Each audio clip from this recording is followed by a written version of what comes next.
দুধনৈ আঞ্চলিক ৰাভা ছাত্ৰ সন্থাৰ উদ্যোগত আজিৰে পৰা তিনিদিনীয়াকৈ বৰ্ণাঢ্য কাৰ্যসূচীৰ মাজেৰে আৰম্ভ হৈছে ৰাভাসকলৰ অন্যতম জাতীয় উৎসৱ বাইখো।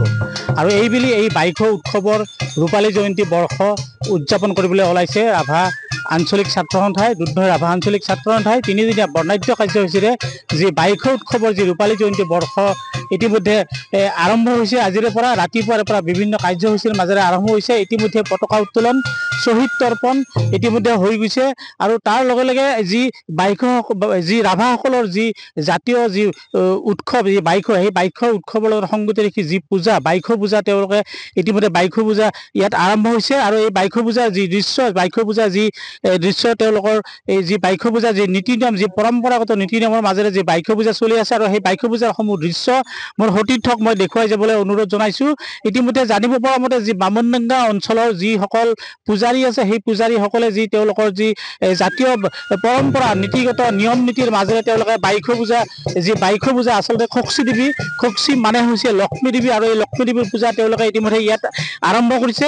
মূলতঃ এই যি বাইখো উৎসৱ, এই বাইখো উৎসৱটো আচলতে কৃষিভিত্তিক এক উৎসৱ, আৰু এই কৃষিভিত্তিক উৎসৱ এই যি বাইখো পূজা, যি খক্সী পূজা, এই খক্সী পূজা আৰম্ভ কৰাৰ আজিৰ পিছৰ পৰাই তেওঁলোকে যি কৃষি কাৰ্য, এই কৃষি কাৰ্যত তেওঁলোকে নামি পৰিব।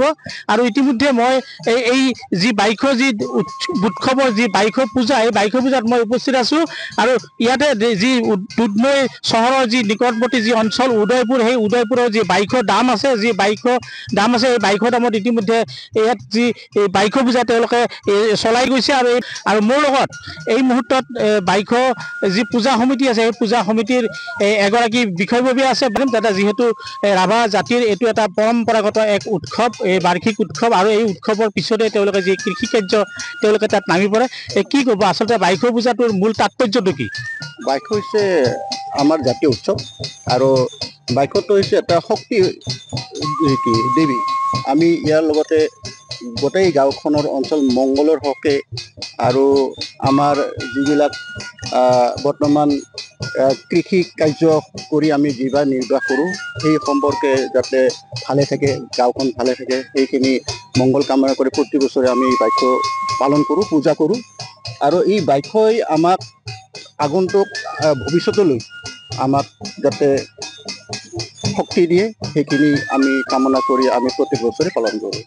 মানে আজিৰ দিনটোৰ পিছৰ পৰাই কৃষি কাৰ্যত এই যিসকল ব্যক্তি আছে তেওঁলোকে নামি পৰিব। আৰু আমি এনেকৈ শক্তি পাওঁ, ইয়াতে চিকাবুদি বুলি কয়, চিকাবুদি যোৱাকালি আমি সম্পন্ন কৰিছোঁ।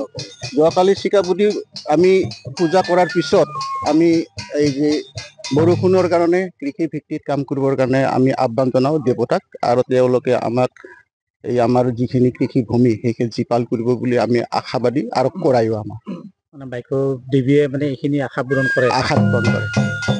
হয়, ইতিমধ্যে যি দেখিবলৈ পোৱা গৈছে যে বাইখো যি পূজা, সেই বাইখো পূজাৰ মাজেৰে আচলতে যি কৃষি কাৰ্য, সেই কৃষি কাৰ্যত তেওঁলোকে যি উৎপাদন, সেই উৎপাদন অধিক পাবৰ বাবে বা বছৰটো ভালে যোৱাৰ কামনাৰে তেওঁলোকে বাইখো পূজাটো পালন কৰে। আৰু এনেদৰে তেওঁলোকে প্ৰতি বছৰে এনেদৰে বাইখো পূজা পালন কৰি যায়। আৰু মোৰ লগত আন এগৰাকী ব্যক্তি আছে, এই উদযাপন সমিতিৰ এগৰাকী ব্যক্তি আছে। মই সেইগৰাকী ব্যক্তিৰ পৰাও মই কিছু কথা জানিবলৈ বাবে আগবাঢ়িম। যিহেতু আজি দুধনৈ আঞ্চলিক ৰাভা ছাত্ৰ সন্থাৰ উদ্যোগত বাইখো পূজা আৰম্ভ হৈছে, আৰু এইবুলি ৰূপালী জয়ন্তী বৰ্ষ, কি ক'ব আপুনি ৰূপালী জয়ন্তী বৰ্ষৰ কেনেকুৱা ধৰণৰ কাৰ্যসূচী বা এই পূজাৰ বিষয়ে কি ক'ব আপুনি? আচলতে ৰাভা আঞ্চলিক যিটো দুধনৈ আঞ্চলিক ৰাভা ছাত্ৰ সন্থাৰ দ্বাৰা আয়োজিত প্ৰতি বছৰে উদযাপন কৰা হৈ আহি আছে এই বাইখো মানে পূজা আৰু উৎসৱ।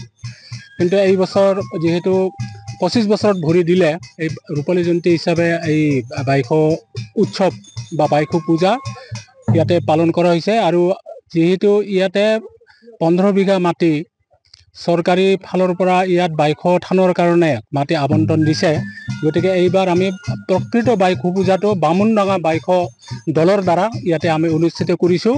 আৰু বাকী যিবিলাক এই বাৰ নাক্কাই, অৰ্থাৎ জুইৰ আঙঠাৰ ওপৰত নচা, আৰু এই ৰাচং চিনি দৰাই অনুষ্ঠান, আৰু এই আমাৰ জাতীয় যিবিলাক সা সামগ্ৰীৰ যিটো প্ৰদৰ্শনী, সেইটো আমাৰ দুধনৈ ৰাজহুৱা খেলপথাৰত অনুষ্ঠিত হ'ব আজিৰ পৰা। তাতে পতাকা ৰাতিপুৱা এই বাইখো পূজাৰ যিটো পতাকা উত্তোলন, এইটো হৈ গ'ল কাৰ্যসূচী, আৰু অন্যান্য কাৰ্যসূচীবিলাক তাত হ'ব। আৰু আচল প্ৰকৃত বাইখো পূজাটো ইয়াত অনুষ্ঠিত হৈ আছে বৰ্তমান উদয়পুৰত। এই বাইখো থান আমাৰ ৰাভা সাহিত্য পৰিষদৰ যিটো মুখ্য কাৰ্যালয় তাৰ কাষতে পূব দিশত এই মাটিখিনি আমন্ত্ৰণ দিয়া হৈছে বাইক থানৰ নামত। ইয়াতে এই বাইক পূজা আজি অনুষ্ঠিত হৈ আছে। আজি ৰাতিপুৱাৰ পৰা অনুষ্ঠানখিনি মানে ফিল্ডত হ'ব, ৰাজহুৱা ফিল্ডত হ'ব। কাইলৈ পৰহিলৈ 3 দিনে আৰু অহা 2 দিনীয়া আৰু বাকী আছে। আজিৰ পিছত অহাকালি পৰহি এই 3 দিনীয়া কাৰ্যসূচীৰে এই বাইক উৎসৱ আৰু বাইক পূজা অনুষ্ঠিত হৈ আছে আৰু হ'ব। হয়, ইতিমধ্যে যি বাইক পূজাৰ যি কাৰ্যসূচী, এই কাৰ্যসূচী 3 দিনীয়া বৰ্ণাঢ্য কাৰ্যসূচী গ্ৰহণ কৰিছে ৰাভা দুধনৈ আঞ্চলিক ৰাভা ছাত্ৰ সন্থাই। আৰু 3 দিনতে বিভিন্ন ধৰণৰ কাৰ্যসূচী থাকিব। যি বাইক পূজাৰ লগতে অন্যান্য যি লেৱাটানা, যি ৰাভাসকলৰ যি অন্যতম এক আকৰ্ষণীয় খেল লেৱাটানা, ৰছী টনা খেল, সেই ৰছী টনা খেলো তেওঁলোকে অনুষ্ঠিত কৰিব। তাৰ লগে লগে ৰাভাসকলৰ কৃষ্টি সংস্কৃতি প্ৰদৰ্শিত হ'ব।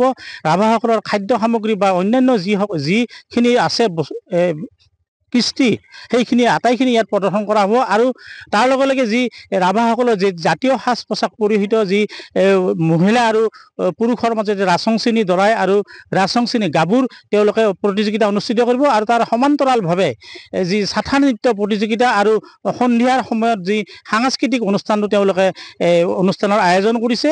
আৰু এনেদৰেই আজিৰ পৰা যি বৰ্ণাঢ্য কাৰ্যসূচীৰে অহা 25 তাৰিখলৈ 23, 24, 25 3 দিন বৰ্ণাঢ্য কাৰ্যসূচীৰে যি বাইক উৎসৱ এই দুধনৈত উলহ মালহেৰে আৰম্ভ হোৱা দেখিবলৈ পোৱা গৈছে। ইতিমধ্যে দুধনৈ ৰাজহুৱা খেলপথাৰ উদলি মুদলি হৈ পৰিছে। যি ৰাভা জাতীয় সাজ পোছাক পৰিহিত যি ডেকা গাভৰু যুৱক যুৱতীসকলে ইতিমধ্যে ৰঙীন কৰি তোলা দেখিবলৈ পোৱা গৈছে দুধনৈ ৰাজহুৱা খেলপথাৰ। আৰু এনেদৰেই 25 তাৰিখলৈ এক বৰ্ণাঢ্য কাৰ্যসূচীৰ মাজেৰে বাইক উৎসৱৰ সমূহ অনুষ্ঠান চলি যাব।